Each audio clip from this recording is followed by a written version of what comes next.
Assalamu alaikum students. Okay students, today we are going to solve exercise 3.4 and according to the reduced syllabus हमारे पास exercise 3.4 का question number 1 and question number 2 आ रहे हैं. Question number 1 के 4 parts है 1, 4, 5 and 7. इसी तरह question number 2 के parts हैं 3, 5, 6, 8 and 9. So before solving these कुछ हम लोगों को एक्सरसाइज 3.4 के हवाले से कुछ थेरम्स डिस्कस करने की ज़रूरत है. Theorems on proportions. So let's discuss them first. Theorems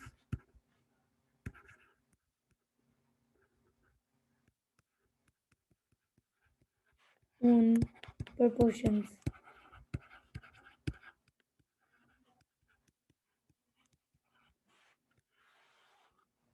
ठीक, जैसे कि theorem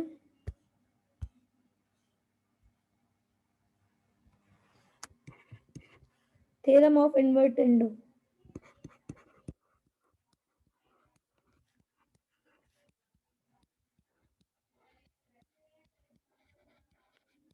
okay, according to this theorem, ये नाम है इस थेरम का. इस थेरम के अकॉर्डिंगली अगर if A ratio B is equal to C ratio D, then अगर मैं इसको इन्वर्ट कर दूं यानी उलट दूं, जैसे कि B ratio A is equals to D ratio C, ये किस थ्योरम की बेसिस पे हम इसको इक्वल कह रहे हैं? थ्योरम ऑफ इन्वर्टेंडो, यानी इन्वर्ट कर देना, उलट देना. ए को बी, बी को ए कर दो. सी रेशो डी है तो डी रेशो सी कर दें अगर, तो हमारे पास क्या होगा? ये जो ये वाली रेशो आएगी, ये इक्वल होगी सी रेशो डी के. इसी तरह अगर बी रेशो ए करूँ वो इक्वल आएगी डी रेशो सी के. ठीक है, सो this is the theorem of invertendo. Next theorem अगर हम देखें, second theorem is theorem of alternendo. Alternendo मत है ना, नाम से भी जाहिर है हो रहा है कि अल्टर करेंगे. अल्टर मतलब जैसे आप लोग एक शूज़ बाय करते हो, शूज़ लेके आते हो शॉप से और आप देखते हो कि ये शूज़ तो मुझे फिक्स नहीं आ रहे, मतलब पूरे नहीं आ रहे, तो आप क्या करते हो? फिर उसको अल्टर कर लेते हो ना, चेंज कर लेते हो. इट मीन्स दैट जैसे कि if A ratio B is equals to C ratio D, तो अकॉर्डिंग टू अल्टरनेंडो थ्योरम अगर ए रेशो सी कर दूं, यानी ए रेशो सी कर दूं, तो वो किसके इक्वल आएगी फिर? बी रेशो डी के. अब मैंने क्या किया? चेंज कर दिया, इट मीन्स ऑल्टर कर दिया. So this is the theorem of alternendo. Clear? बहुत इजी कॉन्सेप्ट है, it is not a difficult concept. Theorem of componendo.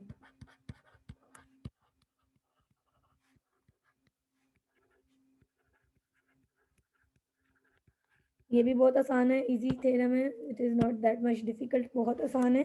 जैसे कि अगर if I have given with the ratio A ratio B and it is equals to C ratio D, then I can say that दो cases हो सकते हैं. अगर मैं क्या करूं, ए माइनस बी रेशियो बी लूं, वो किसके इक्वल आएगी? अगर मैं सी माइनस डी कर दूं. ठीक है, या सॉरी कंपोनेंडो है तो we have to add sorry sorry C. अगर मैं A plus B ratio B लेती हूँ और मैं ए के अंदर यानी सेकंड ऐड कर देती हूँ, इसी तरह सी के अंदर मैं डी को ऐड कर देती हूँ, तो वो फिर भी इक्वल आएगी. ये इसका पार्ट, मतलब एक तरह से हम इसको ये भी कह सकते हैं, या सेकंड इसको हम इस तरीके से भी डिफाइन कर सकते हैं. This is one.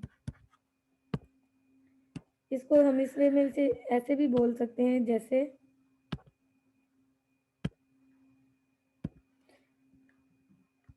A ratio A plus B, यानी बी के अंदर ए को ऐड कर दो.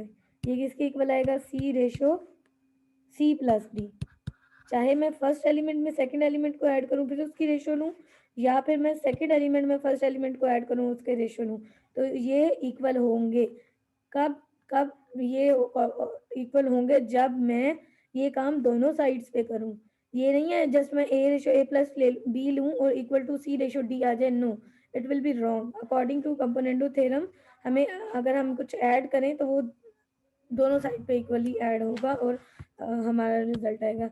इसके इन्वर्स में एक इसी के साथ जैसे प्लस करके अभी हम लोगों ने किया ना, तो इसी तरह एक और थ्योरम है जिसका नाम है component theorem of dividendo. According to this theorem, जैसे अब मैंने आपको प्लस वाला एक्सप्लेन किया, इसी तरह ये है कि अगर ए रेशो बी हो, if A ratio B is equal to C ratio D, so हमें क्या करना है, हमें ये करना है कि अगर मैं माइनस कर दूं यानी ए माइनस बी और कर दूं और उसकी रेशो लूं तो किसके इक्वल आएगी, C minus D ratio D. Second part जिस तरह से हमने पहले किया, A ratio a minus b is equals to c ratio c minus d। So addition और सब्ट्रैक्शन के लिए दो अलग अलग से थ्योरम्स हैं एक ही तरह से। थ्योरम ऑफ कंपोनेंटो में हम ऐड करेंगे और डिविडेंडो में हम सब्ट्रैक्ट करेंगे। सो अगर हम इन दो थ्योरम्स को मिला दें, अगर हम थ्योरम सी और थ्योरम डी को यानी कंपोनेंटो और डिविडेंडो के थ्योरम को कंबाइन कर दें तो हमारे पास एक न्यू थ्योरम बनता है जिसका नाम है थ्योरम ऑफ कंपोनेंटो डिविडेंडो। ठीक है, and this is very important theorem that we are going to use in today's exercise.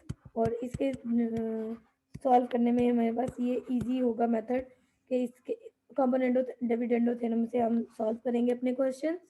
तो ये कैसे है थ्योरम, ये ऐसे है कि अगर हम if a ratio b is equals to c ratio d, then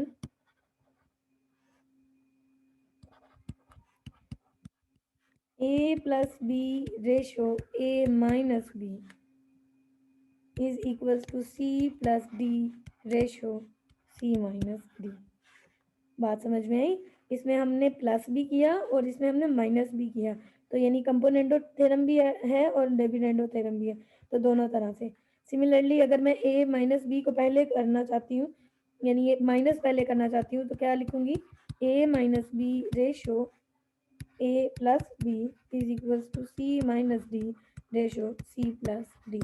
according to the condition जो भी हमारे पास, अगर वो प्लस में होंगे क्वेश्चन में, तो अगर वो प्लस में होंगे तो a प्लस बी फिर a माइनस बी फिर c plus d c minus d करेंगे। और अगर वो सब्ट्रैक्ट करना होगा तो a minus b ratio a plus b लेंगे, इसी वो किसके इक्वल आएगी, c minus D ratio c plus d. So this is the theorem of componendo dividendo and ये थ्योरम अभी हम अप्लाई करेंगे अपने क्वेश्चंस में। ठीक है बच्चों, आई होप कि ये आपको अच्छे से समझ आ गया होगा ये वाला थ्योरम। जब हम इसके क्वेश्चन सॉल्व करेंगे फर्दर तब आपको ये और ज़्यादा अच्छे से क्लियर हो जाएगा।